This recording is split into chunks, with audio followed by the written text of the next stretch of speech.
身为一个全台走透透、深入体验在地客庄文化的背包客，今天到竹北最传统的造纸工业所在地纸寮窝。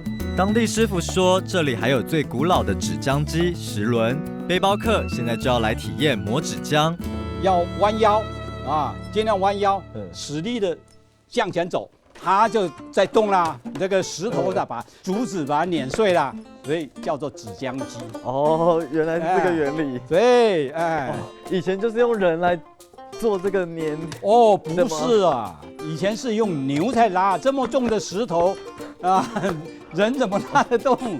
为了让我体验造纸的辛苦，刘师傅故意让我亲自拉10轮，真是把我累坏了。接着我们就要进行下一个步骤，压纸。拿着这个工具啊，直接45度往下，哦，45度，斜着插进去。为什么要45度？才能够捞到纸浆啊！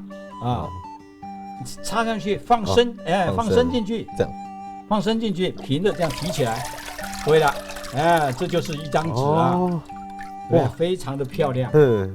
这张纸做的漂亮，不要滑动啊，不要滑动，它还没有那个稳定，你不会晃动它。我以为要把那个水沥干，不需要，你拿过来啊，拿过来，习惯动作，拿过来啊，把上面的框框拿起来，上面的框框拿起来，好，这块木板直接压下去，连下面的框框180度把它翻转过来，这样，对，好，就用吸水布把这个水分吸干，所以用平的压，不能用搓，要平的压。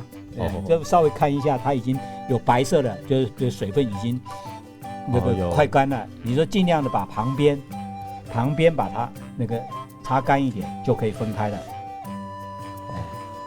对，这样就已经可以分开了。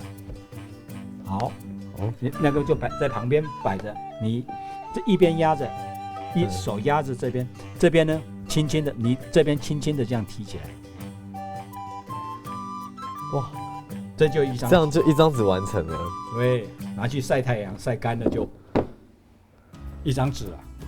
哇，小小的一张纸啊，其实是得来不易的。从这个材料的采集啊，到它的制作过程，到最后这整张纸的完成，其实是真的非常的辛苦。